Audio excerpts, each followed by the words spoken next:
ABP news, खबर सिर्फ सच की। बस्ती पहुंचे केंद्रीय वित्त राज्य मंत्री पंकज चौधरी। बस्ती की सीमा पर पहुंचते ही सांसद हरीश द्विवेदी, जिला पंचायत अध्यक्ष संजय चौधरी, विधायक दयाराम चौधरी, संजय प्रताप जायसवाल, अजय सिंह, रवि सोनकर, सीपी शुक्ला का ऐतिहासिक स्वागत किया। केंद्रीय वित्त मंत्री पंकज चौधरी ने आज से पूर्वांचल में जन आशीर्वाद यात्रा की शुरुआत की। जन आशीर्वाद यात्रा की शुरुआत बस्ती जिले से की गई। इस यात्रा को यूपी विधानसभा चुनाव 2022 के पूर्वांचल में चुनाव की तैयारी मानी जा रही है। जन आशीर्वाद यात्रा बस्ती जिले से रुधौली होते हुए सिद्धार्थनगर जिले में पहुंचेगी। सिद्धार्थनगर से यात्रा महराजगंज होते हुए गोरखपुर पहुंचेगी। जन समर्थन यात्रा को जिले भर में बड़ा समर्थन मिल रहा है। जगह जगह बड़ी संख्या में लोग स्वागत कर रहे हैं। केंद्रीय मंत्री ने कहा कि जन आशीर्वाद यात्रा मूल रूप से जनता का आशीर्वाद लेने की यात्रा है। इस यात्रा का कारण है कि प्रधानमंत्री अपने नए मंत्रियों का सदन में परिचय कराते थे, लेकिन विपक्ष के बवाल के चलते परिचय नहीं हो पाया, जिस पर प्रधानमंत्री ने कटाक्ष किया था कि भारतीय लोकतंत्र के इतिहास में लोकसभा में ऐसा कभी नहीं हुआ था। जिसके बाद प्रधानमंत्री ने कहा कि हमारे मंत्री अब जनता के बीच जाएंगे और बड़े बुजुर्गों से आशीर्वाद भी लेंगे और उत्तर प्रदेश सरकार और भारत सरकार की योजनाओं को लोगों तक का पहुंचाने का प्रयास करेंगे। केंद्रीय मंत्री ने सपा पर भी हमला बोला। उन्होंने कहा कि सपा की यात्रा को लेकर मंत्री ने कहा कि उनको यात्रा करने दो, वो अपनी यात्रा करेंगे, हम अपनी। उनका नारा है भाजपा को हराओ, हमारा नारा है 350 लाओ। महंगाई के सवाल पर मंत्री ने कहा कि वैश्विक महामारी की वजह से थोड़ी दिक्कत आई है, लेकिन सरकार उससे निपटने के लिए कदम उठा रही है, जिसकी वजह से मुद्रा फीसदी आज फिर 1 से 1.5% घटकर नीचे आई है। पेट्रोल डीजल की महंगाई के सवाल पर मंत्री ने कहा कि अंतर्राष्ट्रीय मामला है। लोगों के दिमाग में रहता है कि भारत सरकार टैक्स लगाती है, जबकि उससे ज्यादा राज्य सरकार टैक्स लगाती है। हम लोग प्रयास कर रहे हैं कि दाम कम हो। केंद्रीय मंत्री ने अखिलेश यादव पर हमला बोला। उन्होंने कहा कि वो केवल ट्विटर और अखबार में नजर आते हैं। कोरोना महामारी के दौरान हमारी सरकार दिल्ली और यूपी में कोरोना के दौरान हमारा एक भी कार्यकर्ता, विधायक और एमपी एक भी मिनट बैठा नहीं है। कोविड काल में हमारे नेता कार्यकर्ता हथेली पर जान लेकर लोगों की सेवा की काम किया। केवल ट्विटर पर कह देने से कुछ नहीं होता। केंद्रीय मंत्री ने अफगानिस्तान के सवाल पर कहा कि जब जब विदेशों में कोई संकट आया है, जब से मोदी सरकार आई है, भारत के नागरिकों की पूरी तरह से चिंता की है।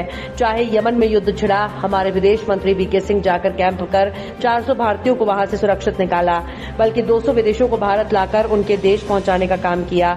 कोविड के दौरान 61 लाख लोगों को विदेश से भारत लाया गया। अफगानिस्तान में हमारे 100 से 150 लोग फंसे हैं। हमारी सरकार प्रयास में लगी है कि उनको जल्द से जल्द वापस लाया जाए। ये होती है सरकार। हमारे नागरिक दुनिया के किसी भी कोने में फंसे हों, सरकार उनको वापस अपने देश लाएगी। इस दौरान सांसद हरीश द्विवेदी, जिला अध्यक्ष महेश शुक्ला, विधायक दयाराम चौधरी, जिला पंचायत अध्यक्ष संजय चौधरी, अखिलेश चौधरी, विक्की मौजूद रहे।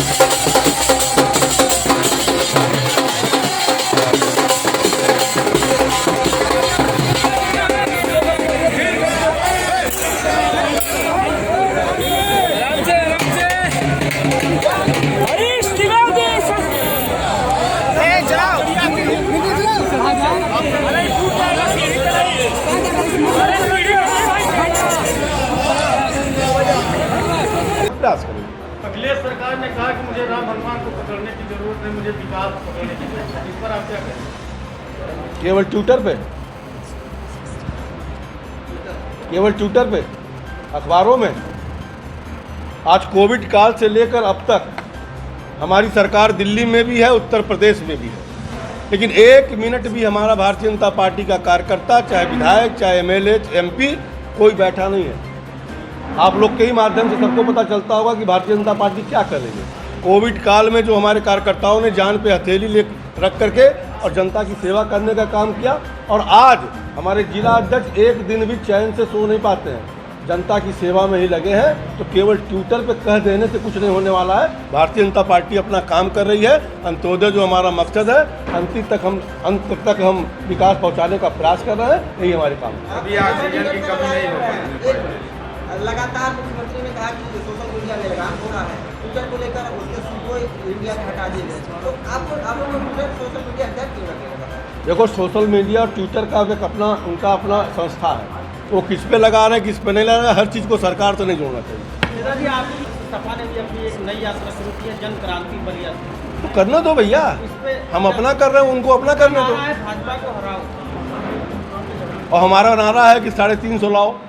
हाँ ये अच्छा है। महंगाई को लेकर के सर क्या कर रहे हैं? महंगाई बहुत बड़ा मुद्दा है। महंगाई देखो भैया, एक पूरी एक पैंडेमिक के जो महामारी आई है, वैश्विक महामारी थी, उसमें थोड़ी दिक्कत आई है, लेकिन सरकार तमाम प्रकार के उपाय कर रहे हैं ताकि महंगाई पे कंट्रोल कर पाया जाए। और आज भी अखबार में आप लोग पढ़े होंगे कि मुर्दा फीसदी आज फिर 1-1.5% घट करके नीचे आई है। सर पेट्रोल डीजल बहुत बड़ी पेट्रोल डीजल देखो अंतर्राष्ट्रीय मामला है ये, और पेट्रोल डीजल पे आप लोग के दिमाग में रहता कि केवल भारत सरकार ही टैक्स लगाती है, उसमें कहीं ना कहीं उससे ज़्यादा टैक्स स्टेट गवर्नमेंट्स भी लगाते हैं। प्रयास हो रहा है कि उसको भी हम लोग करें। जहाँ जहाँ आपकी सरकारें हैं सर, वहाँ पर जहाँ जहाँ आपकी सरकारें, कहाँ हम लोग प्रयास कर रहे हैं। उत्तर प्रदेश में 99 रुपये है पेट्रोल। आप पेट्रोल डीजल की महंगाई को अगर देखते हो, तो अगर पेट्रोल में क्यों नहीं आके फिर मैं कहा कि जीएसटी काउंसिल इसका निर्णय लेगी, इसका निर्णय भारत सरकार नहीं लेती है। क्या माना जाए कि विधानसभा चुनाव के 1 महीने पहले जो है तेल का दाम कम हो जाएगा? अभी तो जीएसटी काउंसिल तय करेगी जीएसटी लगेगा कि नहीं लगेगा।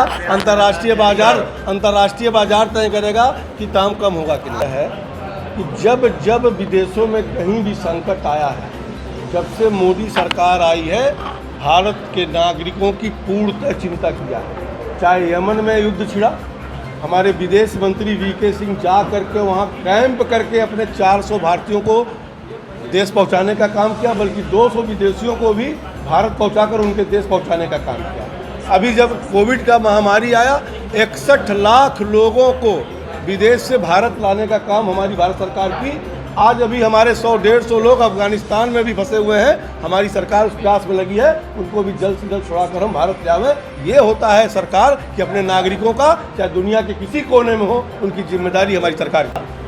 जन आशीर्वाद यात्रा ये मूल रूप से जनता का आशीर्वाद लेने की यात्रा है। उसके पीछे कारण है निकालने का कि जो नया मंत्रिमंडल का विस्तार हुआ, जिसका परिचय पार्लियामेंट के भीतर होता था, प्रधानमंत्री दोनों सदनों में अपने नए मंत्रियों का परिचय सदन को कराते थे, लेकिन विपक्ष के बवाला के नाते वो परिचय नहीं हो पाया, जिस पे प्रधानमंत्री जी ने कटाक्ष भी किया था विपक्ष पे।